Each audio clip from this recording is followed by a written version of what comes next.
This channel does not promote any violent, harmful, or illegal activities. All content provided by this channel is meant for an educational purpose only. দেখুন, শাহজাহানকে গ্রেফতার করতে police যে গড়িমসি করছে এটা নিয়ে তো আদালতও তারা তাদের ক্ষোভ প্রকাশ করেছে। এবার সরকার কি এখন শাহজাহানকে গার্ড করতে চাইছে না? এটাও তো প্রশ্ন। কারণ কিছুদিন আগে এই শাহজাহানের বিরুদ্ধেই জমি দখল আর নারী নির্যাতনের অভিযোগ খতিয়ে দেখতে সিবিআই তদন্তের নির্দেশ দিয়েছিল কলকাতা হাইকোর্ট, আর তার বিরুদ্ধে সুপ্রিম কোর্টে আবেদন করেছিল রাজ্য সরকার।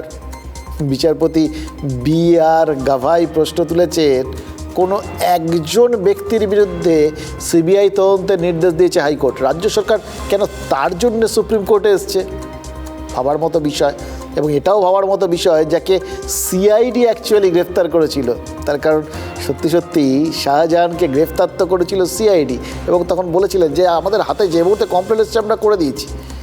সেই নিজেরা গ্রেফতার করা সিআইডি তো রাজ্য সরকারের অধীন, তাকে গ্রেফতার করার পর তার বিরুদ্ধেই তদন্ত ঠেকাতে সরকার কেন শীর্ষ আদালতে ছুটছে? নাকি সিবিআই তদন্ত হলে শাহজাহান যা করতেন তাতে তার দলের আরও কেউ বিপদে পড়ে যেতে পারেন? মনে রাখবেন, সন্দেশখালিতে সিবিআই যাওয়ার পরেই কিন্তু অস্ত্র উদ্ধার হয়েছে, আর ইডি আজ আদালতে বলেছে যে দুর্নীতির টাকাতেই ওই অস্ত্র কেনা হয়ে থাকতে পারে। সেটা তদন্তকারীরা খতিয়ে দেখছে। সিবিআই কার্তুজ কেনার একটা রসিদও নাকি পেয়েছিল।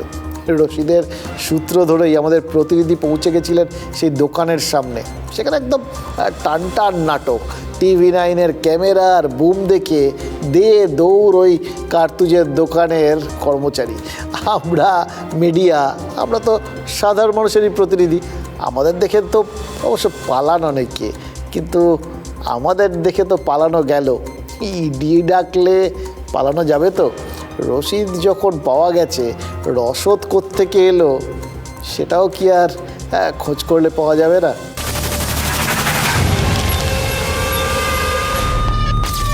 শাহজাহানের এলাকায় তল্লাশিতে নেমে মণিমুক্ত পেয়েছিল সিবিআই, নামতে হয় NSGকেও। এই সেই সিজার লিস্ট। পিস্তলের পাশাপাশি মেলে কার্তুজ কেনার এই রসিদটা বিবাদী বাগের DN বিশ্বাস অ্যান্ড কোম্পানির। TV9 বাংলা পৌঁছে যায় সেই দোকানে, একেবারে এক্সক্লুসিভ, কিন্তু ক্যামেরা দেখে সবাই চুপ। জানি না, হ্যাঁ জানি না, দিয়েছিলেন না জানি না। আপনি কে? আমি কেমন সেলসম্যান, এখানকার সেলসম্যান না? যে বিলটা সিবিআই দেখাচ্ছে সেই বিলটা কি আসল?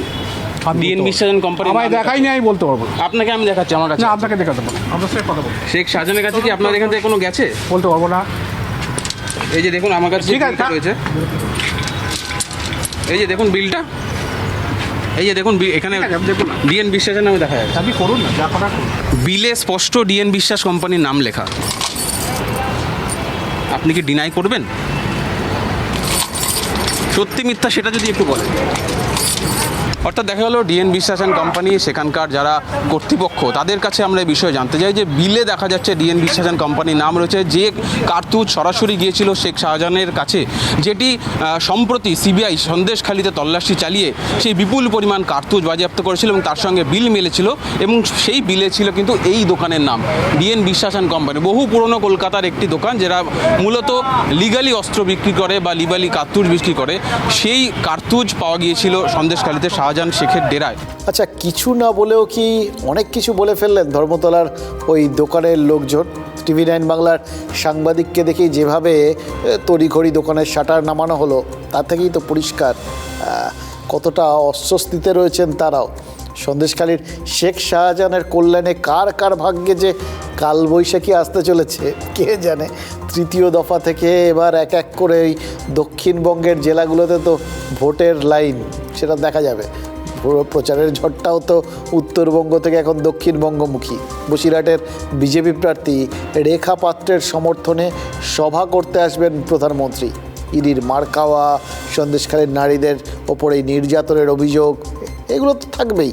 তার সঙ্গে সন্দেশখালীতেই অস্ত্র উদ্ধারে সিবিআই NSG অভিযানের প্রসঙ্গ, এগুলো কি নরেন্দ্র মোদীর মুখে আসবে না? অর্থাৎ প্রকৃতির গরম কমুক বা না কমুক, ভোটের গরম যে বাড়বে ক্রমশ, এতে কিন্তু কোনো সন্দেহ নেই।